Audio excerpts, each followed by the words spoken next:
Okay, ሌላው this about background ማለት just like in the whiteboard, in the blackboard ጽሁፉ፣ ፎንቱ፣ ግራፉ አጠቃላዩ ነገር የሚጻፍበት ቦርድ or ሰሌዳው ማለት ነው። so background ማለት ያ ነው። for example እዚህ ስላይድ ላይ እንደምታዩት white background ተጠቅሜያለሁ። ስለዚህ which one is good approach of background የሚባለው ነገር ነው ምን ማድረግ እንዳለባችሁ ማለት ነው። so yes background such as አሁን እኔ እየተጠቀሙት ያለው ነገር በጣም አትራክቲቭ ነው፣ እንዲሁ ቀላል ነው፣ ኮምፕሊኬትድ ያልሆነ ግራፊክስ ያልበዛበት ጀስት ዲኮሬሽን ያልበዛበት ነገር እይታችሁ ተጽፎ ልክ ባክግራውንድ ላይ እንድታደርጉ የማያደርግ አፕሮች ማለት ነው። so use backgrounds which are light በጣም ቀላል የሆነ በጣም ያልተወሳሰበ በጣም ዲኮርድ ያልሆነ እንደ ሰርግ መጥሪያ ወረቀት አይነት ነገሮች በጣም ዲኮር የበዛባቸው ነገር እንዳይሆኑ ጥንቃቄ ማድረግ ያስፈልጋል ማለት ነው። use the same background consistently throughout your presentation እንግዲህ ከመጀመሪያው ከታይትል ስላይድ ጀምሮ እስከ መጨረሻው እስከ ታንክ ዩ የሚል ነገር ሊኖራቸው ይችላል። እስከዛ ድረስ ሁሉም ስላይድ ተመሳሳይ የሆነ ባክግራውንድ መጠቀም የግድ ይላል። ባክግራውንዱ በተለያየ ቁጥር ስላይዱ የምታለያዩ just like እንደ አይነት የተለያየ ስላይድ ላይ የተለያየ ባክግራውንድ ተጠቀሙ ተሆነ just like it may become distracting and even annoying and even it may lead the audience just to feel tired. It may tend their attention to their phone and even to the outside of the presentation room. And even if they want, they may stop you from not presenting your slides, which is very difficult or may lead for bad marks. As you can see from here, for example, this is as an example of bad background styles. You see, but there is a bunch of the spectrum of colors in the spectrum of colors just to avoid background that are distracting or difficult from point እንድትይዙ አያደርግም እንዲህ አይነት ነገር የምትጠቀሙት ከሆነ always be consistent with the background that you are going to use። ስለዚህ እንዲህ አይነት ምንም ማድረግ ብችል እንኳን የትኛውን ነገር ማድረግ እንዳለብኝ ለምን አይነት ፕሬዘንቴሽን መለየት ይግድ ይላል ማለት ነው። ስለዚህ እንዲህ አይነት ነገር I have to avoid. Okay, the other thing is about graphs. እንግዲህ ግራፍ ልትጠቀሙ ትችላላችሁ። for example በተለይ location map ልታሳዩ ትችላላችሁ። that is a type of graph and even it may be also you may have a result graph ሊኖራችሁ ይችላል። even በተለይ results and discussion ላይ chapter 4 ላይ or even ሌላ አይነት ሊሆን ይችላል እንደየ ተጠቀማችሁበት ፎርም ማለት ነው። ግራፎችን ልትጠቀሙ ትችላላችሁ። ስለዛ የትኛው ጥሩ የትኛው መጥፎ የግራፍ አጠቃቀም እንደሆነ ማየት እንችላለን። use graphs rather than just charts in words. for example ቻርቶችን ከመጠቀም ግራፎችን መጠቀም የተሻለ አቴንሽንን ማምጣት ይቻላል። የተሻለ ፎከስ እንዲኖር ማድረግ ይቻላል። ባጭሩ ብዙ ነገሮችን ማስተላለፍ ይቻላል ማለት ቃላትን ከመደርደር በጣም በጥቂቱ ግራፎችን መጠቀም በጣም ጥሩ ነው። data in graphs is easier to comprehend and retain than in raw data። ዝም ብሎ ስድ የሆነ ነገር ከመጠቀም ግራፎችን መጠቀም በጣም ጥሩ ነገር ነው።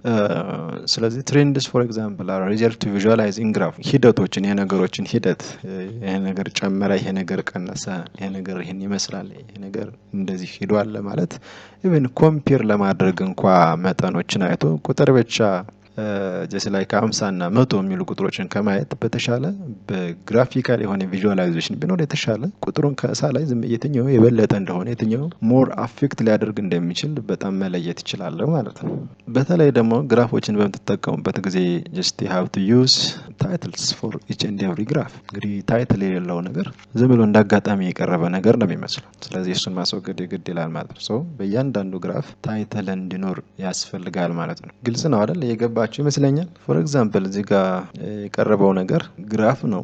bad approach of using graphs ነው የሆነ የሚያሳየው ነገር አለ በቴብል ፎርም ነው።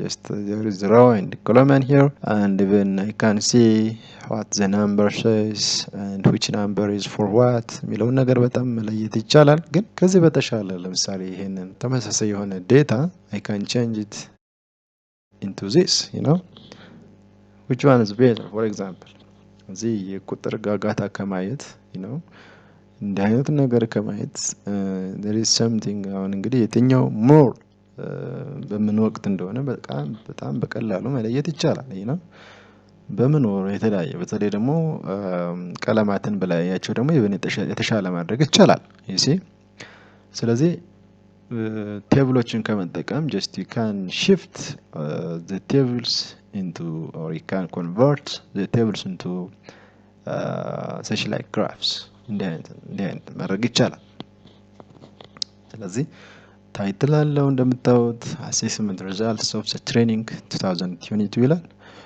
says computer science and there is IT information technology የሚለው ኮርሶች ላይ የተሰጠ ትሬኒንግ ነው በእያንዳንዱ ወር የነበረውን ውጤት የሚያሳይ ነው actually ስለዚህ በተሻለ ነገር ማውራት ይቻላል እዚህ ጋር ማለት ነው ስለዚህ እንዲህ አይነት ነገሮችን መጠቀም በጣም ጥሩ ትሬንድ ነው ተከታታዩም በጣም አትራክቲቭ የሆነ እና ከተለመደው ወጣ ያለ ወደ ተሻለ ፕሮፌሽናሊዝም ሊመራ የሚችል የግራፍ አጠቃቀም ነው ማለት ነው ከዛው ደግሞ አንዳንድ ጊዜ ይሄ አይነት የግራፊንግ ስታይልም እንዲሁ ባድ ሊሆን ይችላል እንዲስ ታረጉት ፎር ኤግዛምፕል ተመልከታው ነው በጣም ኮምፕሊኬትድ የሆነ ባክግራውንድ ኮምፕሊኬትድ የሆነ አሁን በጣም እነዚህ በጣም ጥቃቅን መስመራት አሉ እነዚህ መስመሮች ለነማን እንደሆነ መለየት በጣም አይቻልም እዩት አሁን ያንዳንዱ ዴታ ደግሞ በያንዳንዱ just like በያንዳንዱ ባር ላይ ተቀምጧል እዩት ባር ባክግራፍ you see too complicated even and this is also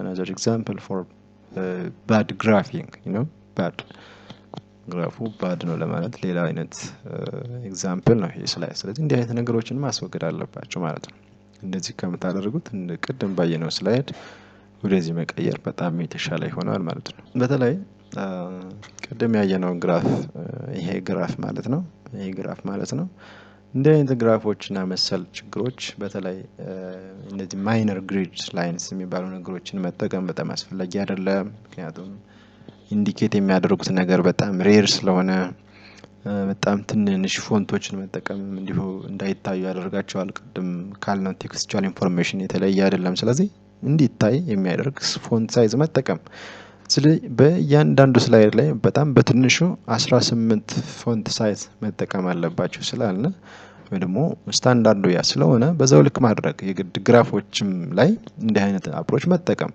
በቃ colors are also illogical ተጠቀሙት ከለርም በምን አይነት መንገድ ሊሆን እንደሚችል ከለራት ተጠቀሙ አይደለም አሁን እዚህ ጋር የተጠቀሙት የከለሪንግ እንደዚህ ምንም ሎጂካል ነው ሄድ የማይችል አይነት የከለሪንግ አፕሮች እንዳይኖር ጥንቃቄ ማድረግ ያስፈልጋል እንደኔ ከለሮች ሎጂካል ከለር ተጠቀሙ ከሆነ ለምሳሌ ውሃን ለማሳየት ሰማያዊ ከለር መጠቀም ሲገባ ሌላ አይነት ቀይ ቀለም እሳትን ለማሳየት ቀይ ቀለም ከመጠቀም ይልቅ አረንጓዴ አይነት ነገር ግሪን ሌጋሲ ደግሞ የግሪን ቴክኖሎጂን ለማሳየት ፎር ኤግዛምፕል አረንጓዴን በመጠቀም የተሻለ መሆን ሲገባው ወደ አይነት ቀይ እንደ አይነት ፒንክ መታሳዩ ከሆነ it becomes for example too illogical even ለምሳሌ ሰላማዊ የሆኑ ነገሮችን ለማሳየት ምን አይነት ቀለም ነጭ ቀለም አይደል እንዴ ስለዚህ በዛ አይነት በጣም ለይታ ጥሩ ሊሆን በሚችል መንገድ ደግሞ ላይት ብሎ መጠቀም ይቻላል anyways you can read more about colors when to use which color የሚለው ነገር በጣም ማንበብ ያስፈልጋል እንግዲህኛ ይሄንን ያቀርብን ያለ ነው በጣም ነገሮችን ለማወሳሰብ ሳይሆን ሞር ፕሮፌሽናሊዝም እንዲኖር ነው ዋና አላማችንም ያ ነው ከዛ ባሻገር ደግሞ እንዲህ አይነት ነገሮች ቢለማዱ በጣም የተሻለ የኮሚኒቲ ስታንዳርድ መገንባት እንችላለን ማለት ነው ይህንን ነገር ማምጣት የማይቻልበት ኮንዲሽን ላይ እንኳን ብትሆኑ you can bring it this into your organization even ድርጅት ካላችሁ ደግሞ ፊውቸር የሆነ የምታስቡ ድርጅት ካለ እንዲህ አይነት አፕሮቾችን መጠቀም እና ከዚህ የተሻለም ሞር አድቫንስድ የሆኑ አፕሮቾችን ሞር ኦፍ ሳይኮሎጂካል የሆኑ በሰዎች አእምሮ ላይ ጥሩ አይነት ኢምፕሬሽን ሊፈጥሩ የሚችሉ አፕሮቾችን መጠቀም በጣም ጥሩነቱ ያመዘነ ነው የሚሆነው ማለት ነው ሌላ ታይትል ሚስ ማድረግ አያስፈልግም ያንዳንዱ ግራፍ ታይትል ሊኖረው ይገባል ቀደም ባለ መሰረት ሼዲንግ also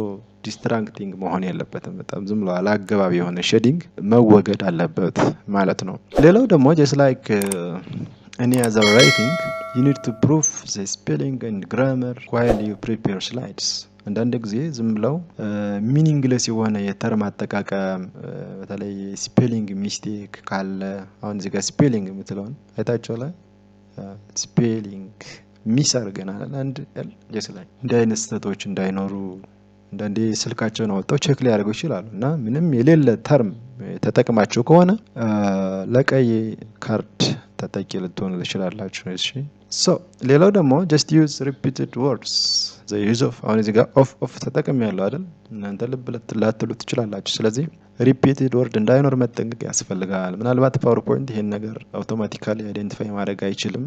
ምናልባት ግን የምትችሉበት አግባብ ካለ ምናየው ይሆናል። ግራማቲካል ኤረርም እንዲሆን እንዳይኖር ጥንቃቄ ማድረግ ያስፈልጋል። the best thing ብለን የምንመክረው እዚህ ጋር ፓወርፖይንታችሁን ስታዘጋጁ በተለይ you have to prepare it after just completing the document ነው። ዶክመንቱን ካዘጋጃችሁ በኋላ መጨረስ ይሄንን ፓወርፖይንት ማዘጋጀት ከዛ ሲሆን እያንዳንዱን ቃል ከዛ እያያችሁ በደንብ ሳትሳሳቱ ማለት ነው። ምክንያቱም ማይክሮሶፍት ወርድ ላይ በቀላሉ ስፔሊንግ ኤንድ ግራመር ማስተካከል ይቻላል። በተለይ ደግሞ እንደ ኢትዮጵያ እንግዲህ ፈርስት ላንጉዌጅ እንግሊሽ ባልሆነበት አግባብ ጀስት ብንችል እኛው ራሳችንን ሞር ኤክስፒሪየንስ አድርገን ሞር አስተምረን ጀስት ላይክ ነገሮችን ማዘጋጀት እንችላለን ወይ ደግሞ ጀስት ፕሩፍ ማድረግ እንችላለን የእንግሊዘኛ አጠቃቀማችንን። ካልሆነ ግን ጀስት we have to search someone who have English expertise to check our presentation. በተለይ ይሄን ነገር እያልኳችሁ ያለሁት በተለይ it is not limited on in academic institutions but also you may get the opportunity to present your research findings in international meetings, for example in international conferences. So you have to think in that way. So to provide better and professional slides for such conferences and meetings, you have to follow these guidelines because these guidelines are mostly the international standards. ስለዚህ ኢንተርናሽናል ስታንዳርዳቸውን ተጠቀሙና በዛ መልክ ሊሆን የሚገባቸውን ስለሆነ እያቀረብን ያለ ነው። ለዛም እንድትዘጋጁ ያደርጋችኋል። በተለይ if you are a politician ደግሞ ከዛም ባሻገር ያነት የሆነ ambassadors different affiliations ያላችሁ ሰዎች ካላችሁ በዚህ መንገድ ብታዘጋጁት በተሻለ ሳቢና ማራኪ የሆነ ስላይድ አጠቃቀም ስለሆነ እንዲህ አይነት ነገሮችን ጥሩ ነገሮችን ማስቀጠል መጥፎ ነገሮችን ማስወገድ በቀላሉ እንዳንገመትም አንደርማይን እንዳንደረግም የሚያደርግ ስለሆነ ለምንሰራው እያንዳንዱ ነገር ጥንቃቄ ማድረግ ጀስት እኛኑ አድቨርታይዝ ስናደርግም በጥንቃቄ ሊሆን እንደሚችል አንድ ማሳያ ነው። ስለዚህ ሰዎቹ እኛን ቢፈልጉ ከምንሰራው ስራ ጥንቃቄ ተነስተው ስለሆነ በዛው ልክ ብታስቡ እንመክራለን። So the other thing is about using conclusion.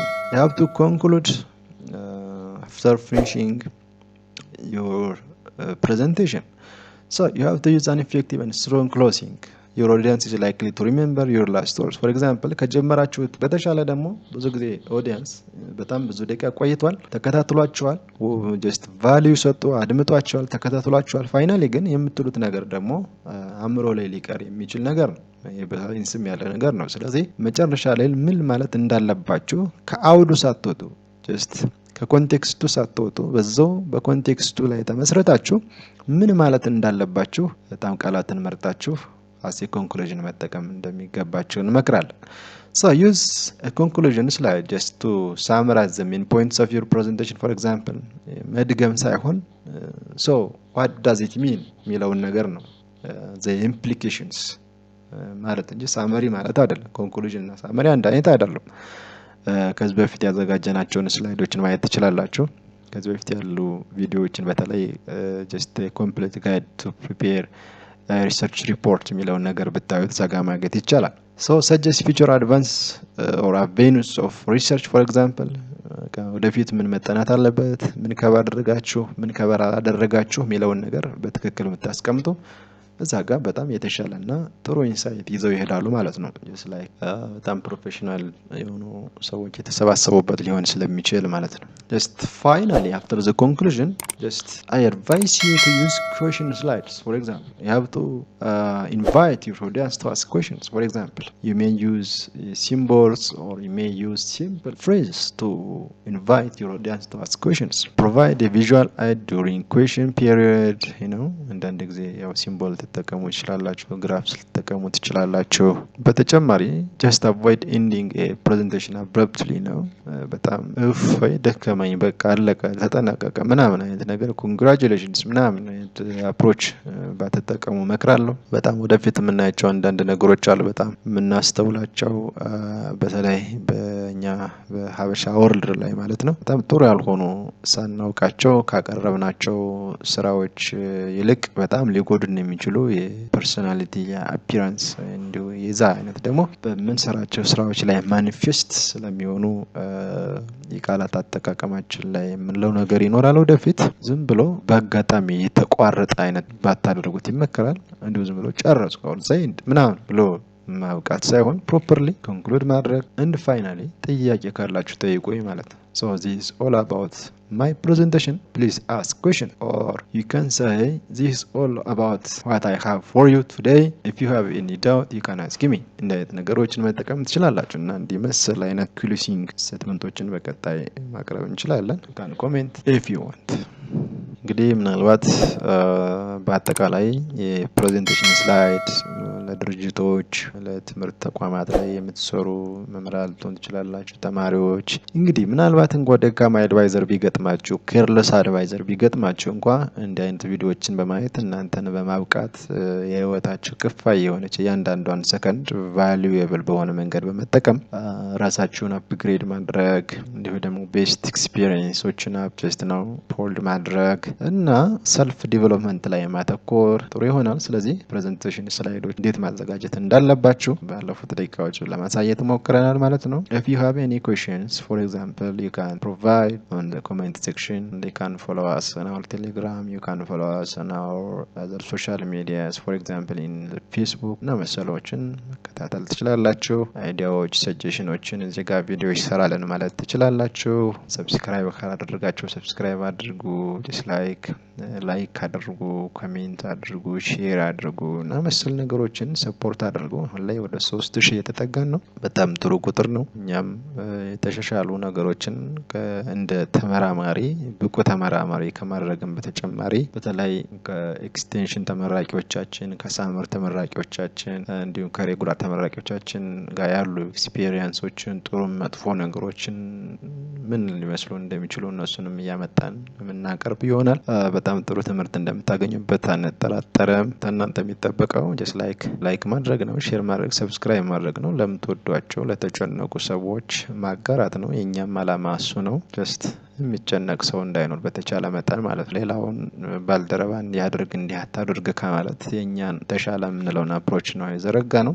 ዞሮ በየቦታው ያላችሁ ምናልባት አማርኛ ቋንቋ የምትችሉ ማለት ነው ያው ቋንቋ just like መግባቢያችን ነው። ሌላ የተለየ አይነት ኢምፕሊኬሽን እንዲሰጠው አንፈልግም። ከዛ ባሻገር ግን just በጣም ጥሩ ትምህርቶችን የምታገኙበት ነው። በተጨማሪ ብዙ የያዝናቸው አንዳንድ ሰርፕራይዞች አሉ በዚህ ቻናል ላይ ልናቀርባቸው የምንፈልጋቸው። እናንተን ይገነባሉ፣ ጥሩ ያደርጋሉ፣ የተሻለ ፕሮፌሽናሊዝም ይገነባሉ፣ የተሻለ ፐርሰናል ዴቨሎፕመንት ላይ ያመጣሉ ብለን የምንላቸው የተለያዩ ትምህርቶችን አዘጋጅተናል ማለት ነው። Please follow us and goodbye.